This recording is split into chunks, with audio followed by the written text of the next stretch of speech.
to the topic of clumps, giant clumps in high redshift galaxies, how they form, is it by disk instability or something else? And they're all in disk evolution, bulge growth, and AGN activity.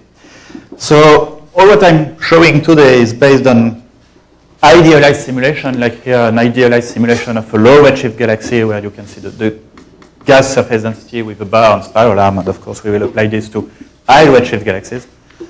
So idealized simulation in a closed box, the size of a dark matter halo, so 200 kiloparsec typically, without the whole cosmological context. So the drawback is that we don't study the formation of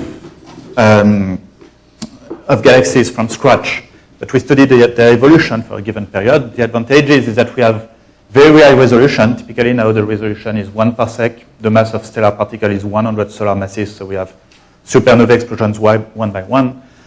And the other advantage is that we choose by hand some physical parameters like the mass, size, or gas fraction of galaxies, which can be arbitrary but is in agreement with observations, and may compensate for some drawbacks of cosmological simulation. Like for instance, if they have too low gas fraction of redshift 1 or 2, we can by hand have high gas fraction. So all the implemented physics is now relatively standard. Just for stellar feedback, I will come back to this to tell how important this is. We have both supernovae, photoionization, and radiation pressure from young stars, not just the supernova explosion. So when we do this on low redshift galaxy, this is an example of a spiral galaxy about the mass of M33, zooms on some giant molecular clouds to show the structure we have. And then at least some aspect, the gas distribution, the gas structure is quite realistic. This is the power spectrum. So as a function of scale, the intensity of fluctuations, so the intensity in big and small fluctuations. In our simulation, there's a shallow slope on large scale corresponding to bar spiral arm, and a steeper slope corresponding to a turbulent cascade on scale smaller than the disk scale height, and that's very close to what's observed in galaxies with similar masses.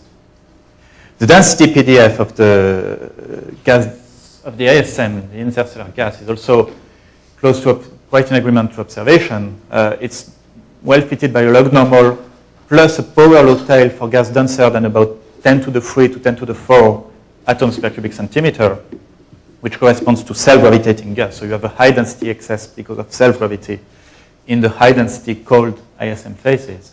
And that's again quite close to what's observed here in M33 and in other galaxies with a log normal density PDF plus about 2% of the gas in a high density power law tail. And there's also something that Florent Renaud will show in more detail in a couple of talks. We now have convergence of the star formation history of galaxies isolated or merging like those one as a function of spatial resolution.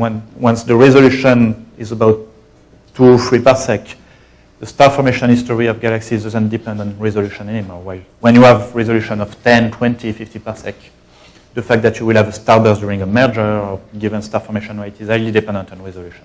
It doesn't mean that we don't have free parameters. There are still free parameters for the efficiency feedback, but at least there is convergence with spatial resolution. So now we are applying this to high redshift galaxies. So galaxies like those one, which are typical main sequence star-forming galaxies, the mass of the Milky Way are a bit more at redshift 1, 2, or 3. And as you heard earlier, when you look at them in the optical, so you see the blue band or ultraviolet emission waveform, they are very clumpy. They are a bit smoother in the mass maps. But the star formation structure is very clumpy. These are other examples in BZH images.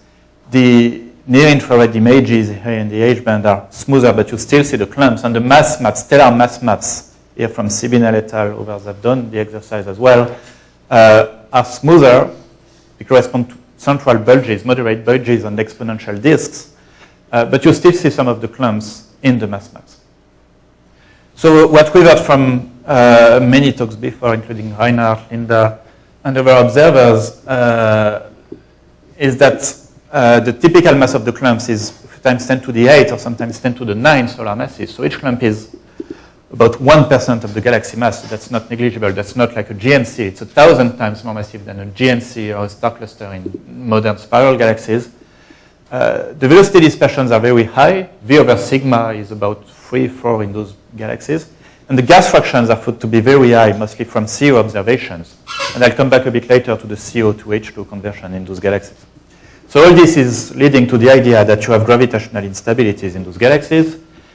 And these are maps of the velocity, dispersion, H-alpha flux, and Toomre parameter from Genzel et al. 2008, I think, showing that when you have clumps, the Toomre parameter is very low, below 1.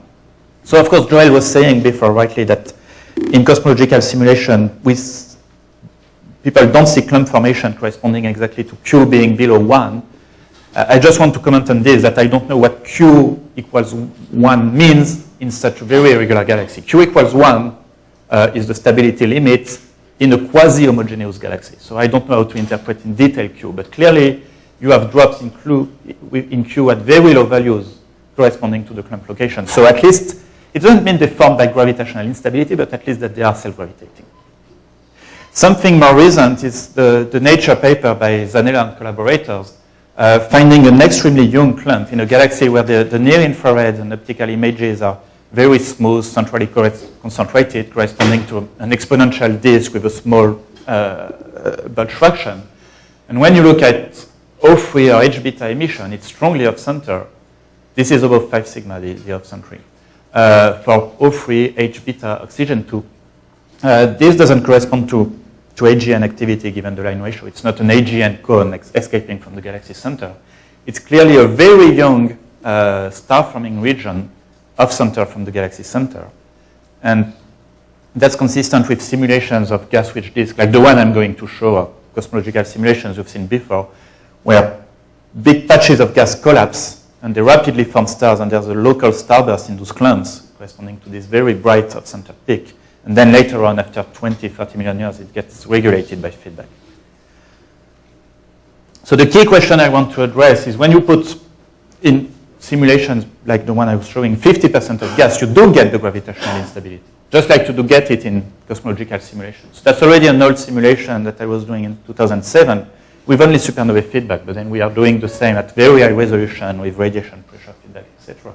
And you see clump formation, and the clump migrate by dynamical friction toward the center. And this galaxy, which was almost bulge-free initially, now has more than 10% of its stellar mass in the bulge. So there are two key questions in this. Do the giant clumps survive feedback long enough to build the bulge? And then do you get a realistic bulge mass, or do you get too much bulge compared to what's observed today? So that's a nice view of a similar simulation of a galaxy representative for galaxies observed on the main sequence at redshift 2, 50% of gas. You see the Faison gas distribution. For the moment, it's almost bulgeless. There's no gas in the bulge. Surrounded by many giant clumps. There's a zoom on one giant clump with 1 parsec resolution. You see a lot of substructure. So the first thing I want to come back on is the alpha CO conversion factor, because I know that some people say, you say that there's 50% of gas, but this is observed in CO. So how do you know that this is real? Well, one argument is that now people estimate the gas fraction from the dust properties, and they also find 50% or more. Another argument is based on our simulation, where we're taking here 3 simulations. So I'm showing the star formation rate as a function of time. We take a low redshift spiral galaxy with a few percent of gas, basically the Milky Way. The star formation rate is steady as 2-3 solar masses per year. We take a similar mass galaxy with 50% of gas, so it's steadily star forming at 40-50 solar masses per year, like the main sequence redshift 2 galaxies, because of high gas fraction. And we take our low redshift galaxies and we put them in a merger, like the antennae, making a starburst, going to very high star formation rate. So the green model is high star formation rate just because of a high gas fraction. The red one is a starbursting merger, so the high star formation rate is because of a low gas fraction, but compaction by the merger. And we use the LVG models from Axel Weiss to post-process our simulation and predict the CO emission in various lines. And these are the CO spectral line energy distributions for the Milky Way type galaxy, the high redshift disk in green, and the starbursting merger. And you see that the CO excitation is a bit higher in high redshift disks because there's more star formation, there's more feedback heating. But it's very far from being to the point of starburst, where you have very compact star-forming regions that are strongly excited by feedback. And if you convert this to alpha CO, so the famous parameter converting CO intensity into molecular gas mass, since we know the gas mass in our simulation, you have the statistical range distribution. So this is the median for spirals, high redshift disk, and mergers. So you see again that alpha CO for high redshift star-forming galaxies should be very high, and observers are probably correct when they tell you that you have 50% of molecular gas in those galaxies. At least it's self-consistent with the fact that you don't have strong compaction in very compact, high excitation molecular clouds as you would have in starbursting merger. So coming back to this question, do we overproduce bulges? This could happen because one bulge formation mechanism is the migration of clump inward, which has been known for more than a decade. Another mechanism, which we highlighted with Avishai and Andy and Mark Rummels have also worked on this a couple of years ago, is that the instability is driving an inflow. The clumps are torquing the gas toward the center by gravitational torquing. Another way of saying this is that you have high turbulent velocity, and turbulent dissipation is compensated by the inflow to keep the energy constant. And this is well illustrated on this simulation of high redshift disks in Phaethon. It has a stellar bulge, null bulge surrounding by young clumps in stars here. Initially, the bulge is almost gas-free for some reason. And when you look just 110 million years later, the giant clumps have not collapsed with the center, but there's a lot of gas that has flown toward the center. Yeah? So that's the inflow rate as a function of radius in this galaxy. And you see that, well, outside the central kiloparsec, you have clump motion, so the inflow rate is highly variable. But you have a smooth inflow in the central kiloparsec, bringing gas. And this is bringing gas for new star formation in the bulge region. So that's another way of growing the bulge. Feedback is, of course, a way of preventing excessive bulge growth. So having different feedback mechanism is fundamental in our simulation. This is the same simulation, actually the same disk as before. Same kind of high redshift clumpy galaxy. Evolved for 80 million years with only supernova feedback, only photoionization and radiation pressure from OB stars, and then all the feedback mechanisms, so photoionization and radiation pressure from massive stars before they explode as supernovae. And I've written here the outflow rates from the galaxy. So you see the outflowing gas here quite easily, and you don't even see it on the same density scale. It's the same color scale. The outflow rate is much higher here, and you can see that it's much more than the sum and this outflow rates. And the reason for this nonlinear coupling is that when you have all the feedback mechanism sequence with a time sequence, supernovae explode in lower density gas because the gas around massive star has been ionized and pushed by radiation pressure and heated. So they can, mechanically, the supernovae exploding in lower density gas can push the gas more easily, but the most important is that the supernovae remnant have lower density, so they cool down more slowly. The cooling rate will be lower, the cooling time scale is longer, and they can pressurize supernovae remnant for longer. And this is how you get much higher outflow rate that start to be close to the star formation rate. Still a bit lower, but close to. However, even with those strong outflows, the giant clumps that you see on this edge on movie do survive, and you can track them by eye. They've been tracking a giant clump for almost one disk rotation now, in spite of the outflows. And even through the outflows are mostly launched by the star-forming sites, by the clumps. We can see the moving again, and you can track the clumps. So having efficient feedback, including radiation pressure, outflows close to the star formation rate doesn't prevent the giant clumps to survive for tens or hundreds of million years. We have the same clump from the beginning here, rotating in the disk. And it's been evolving for 150 million years already on the movie. The reason for this is that the clump mass is actually fluctuating. Here's an example of one clump seen every 20 million years in a galaxy, one giant clump with a mass of about 5 times 10 to the 8 for this one. And you see the gas in the clump. Here it's very massive. It's been partly disrupted by feedback, but it's still there. Then it's more massive again. And you see the gas mass in the clump fluctuating. Here's the plot showing the various quantities for the same clump. So the black curve is the star formation rate. The blue curve is the gas outflow rate from this giant clump. So you see that the clump is expulsing gas about at its own star formation rate. There's something interesting, which is the gas accretion rate. The clump is orbitating in a gas-rich galaxy, and you have most of the gas that is not in the clumps yet. So the clump can reaccrete gas, and you see that the gas accretion rate by the clump, given its large mass and cross-section, compensates for the outflows perpendicular to the disk expulsed by the clump.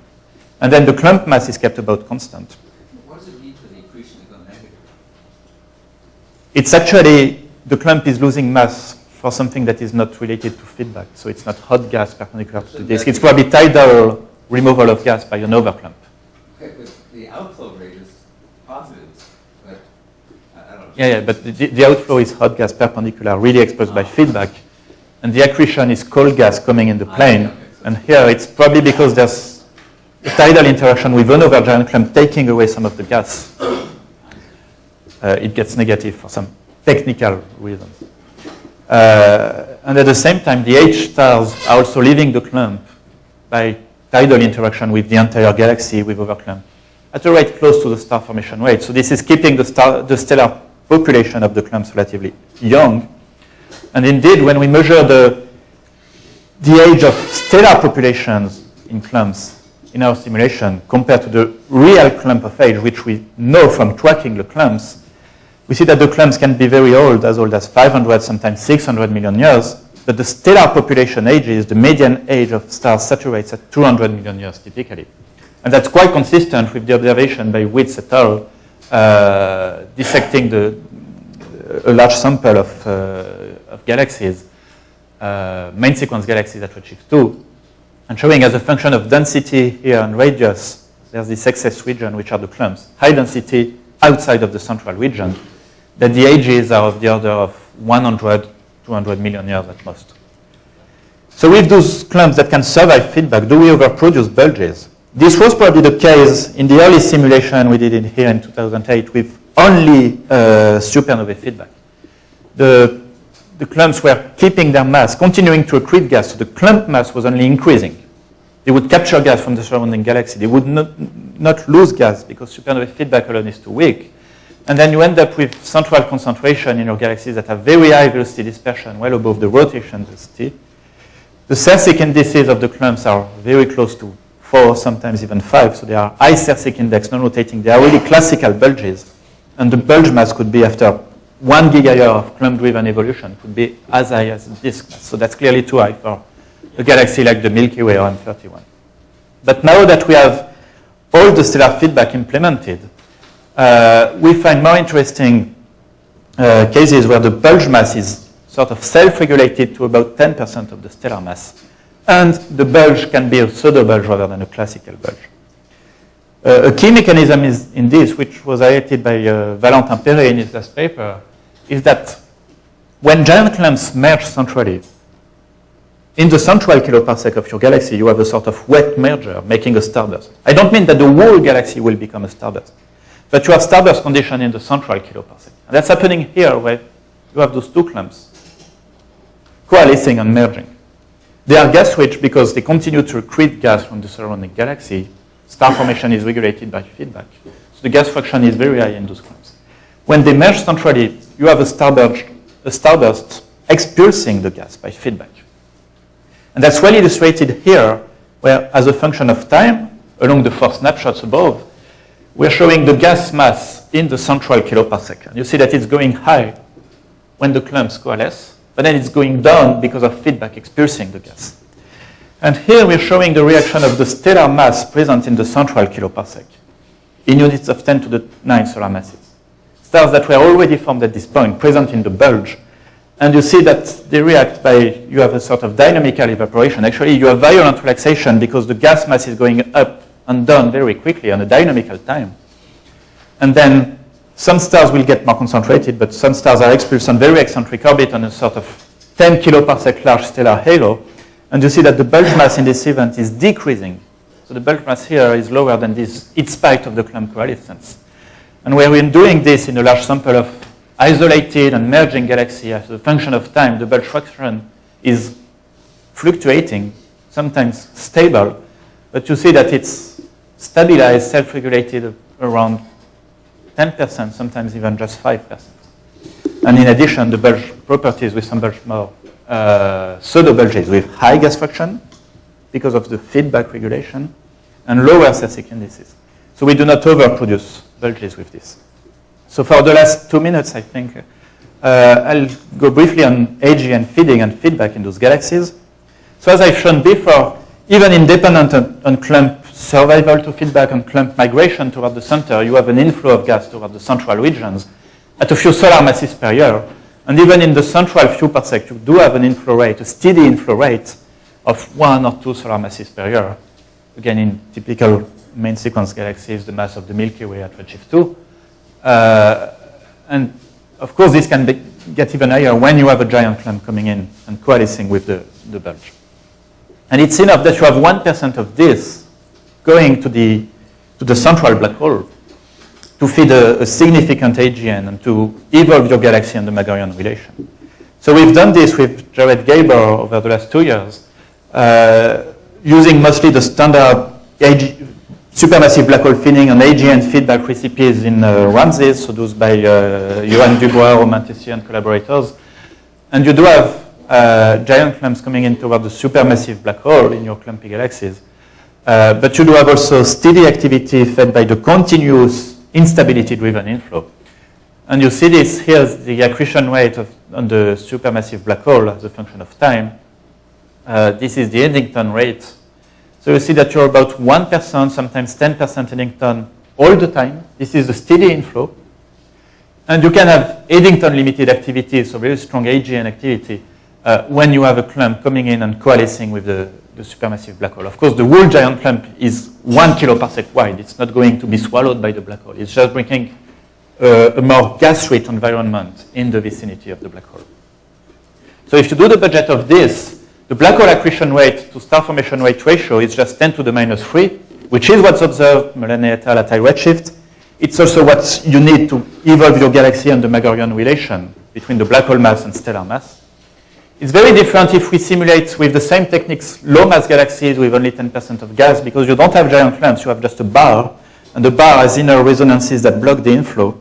And then the black hole accretion rate is highly deficient compared to the star formation rate with respect to the 10 minus 3 ratio. So we've done this more recently at very high resolution with a 0.1 resolution around the central black hole, creating this ISM with big clumps, supernovae bubbles, etc. We find strong variability, which is not driven by feedback. The strong variability is not due to black hole accretion, feedback regulation. It's mostly the structure of the ISM that drives gas-dense or gas-poor regions toward the black hole. And this is what's driving the variability, which would remain without feedback. And my last point is that the AGN is producing very strong outflows. With here again in a redshift 2 galaxy, an outflow rate that largely fluctuates but is typically 1/3 of the star formation rate. Yet the star formation rate itself is not affected.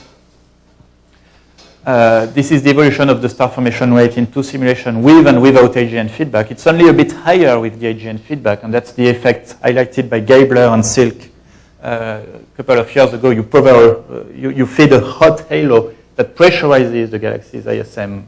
It's a small effect, but it's there.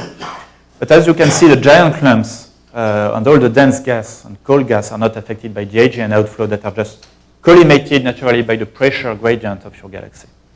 And if you make a mock observation of this with stellar and with AGN feedback in the simulation that Orion Roos has shown on Monday, you observe them face on, you stack them, and you plot the outflow velocity as a function of location in the contours of the stellar surface and C, so that's the galaxy. You have high velocity outflows in the central 1 or 2 kiloparsec, thousands of kilometers per second, powered by the AGN. In the outer regions, you have outflows of 200, 300 kilometers per second, widespread outflows from the stellar feedback. That's very reminiscent of what Reinhard Genzel and Natasha Schreiber have published from the SYMPHONY data, this kind of dual outflows. So I will leave you with my conclusions. Thank you.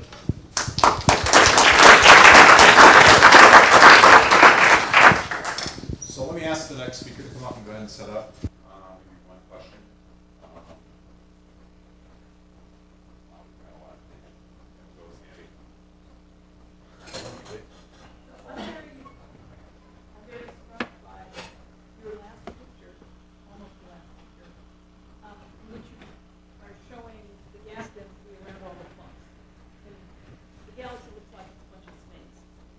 Mhm. right? But on closer look, and also in your movie, it really, you made this point, that the mergers of the clumps and the behavior of the clumps rather like global behaviors Of galaxies, yeah, yeah. Except that when the two clumps merge centrally in this 10 kiloparsec large galaxy, the central kiloparsec has its star formation rate going up by a factor of 10. Yes. So you can call it a local starburst. But the whole galaxy star formation rate is only doubling, so it stays on the main sequence. Well, my question is whether or not in considering the clump growth, we ought to be considering dissipation of angular momentum in local alpha disk-like properties as the governing mechanism that controls clump growth. Angular momentum dissipation? Yeah. Because it seems so clear to me that angular momentum is playing a role in the exterior dynamics of those clumps. Yeah. It's certainly true in the sense that when I was saying that when the clumps merge centrally, they expulse gas, the gas is taking away angular momentum. And you could see on the images two very power lines of gas being expulsed, taking the angular momentum away. And we have a low angular momentum gas reservoir in the central bulk. However, the clumps in my simulations are not rotation dominated. They are in the clump themselves. The V over sigma is about 1. So half of the kinetic energy is in the form of random velocity dispersion, so turbulence. So it's angular momentum dissipation and turbulence. Andy's Not going to just make angular momentum. a 10-second comment. Wait, yeah. So I think the uniform of gas is independent of whether you have clumps or not, because the uniform rate is just by the random motion velocity. So V rate is sigma squared divided by V watt. You cannot get rid of that. Independent of whether you have a clumpy structure, just turbulent structure. You get the same problem with As I was saying, and as we go through the effect, the simple fact that you have very high velocity dispersion means that you will have a lot of turbulence dissipation, sigma squared divided by tau, crossing time, and you have to compensate for this by infrared. And when I'm saying this, I'm not saying that.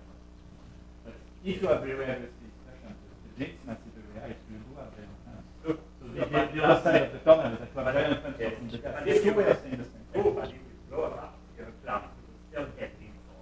I mean, because of it, as long as the velocity is high, you get the right flow. Independent of clumps or no clumps. You can say it without that, but I don't think we can blow up the clump. I think the realistic gas fraction than the Okay, thank you. Okay, now we have nonlinear formation of giant clumps.